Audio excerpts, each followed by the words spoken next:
Hi, welcome to the end of week 4 of the 2020 legislative session. Today's been an interesting day.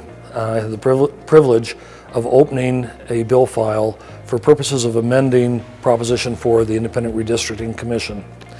Over the last year, the group that brought forward the initiative, Better Boundaries, myself, the Majority Leader in the Senate, Senator Vickers, Democrat Senator Gene Davis, the House Majority Leader, Francis Gibson, the House Majority Whip.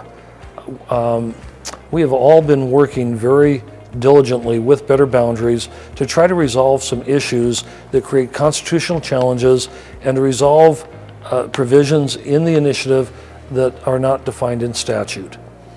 During the course of that 12 months of negotiations, we were hopeful that we could come to a compromise with Better Boundaries. It came down to one provision that we couldn't agree to.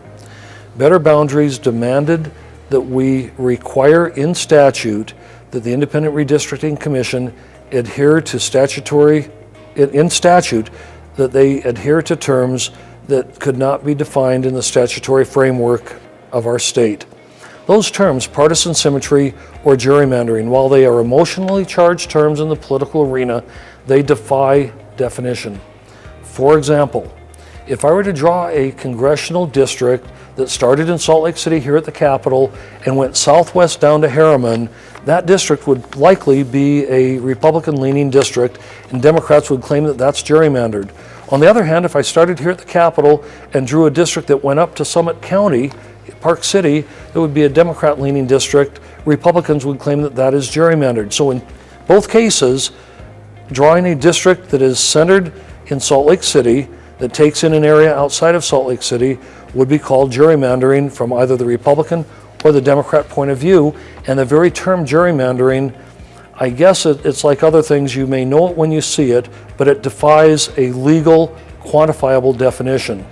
We were unwilling to leave that unquantifiable, undefined term in statute.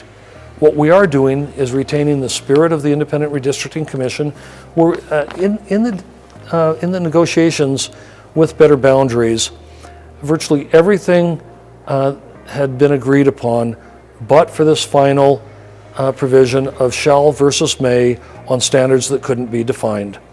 The Independent Redistricting Commission, if the bill is successful, will remove the constitutional challenges, will remove the undefined terms, and will go forward, and the citizens will have what they voted for, which is a commission independent of the legislature to put forward the redistricting maps.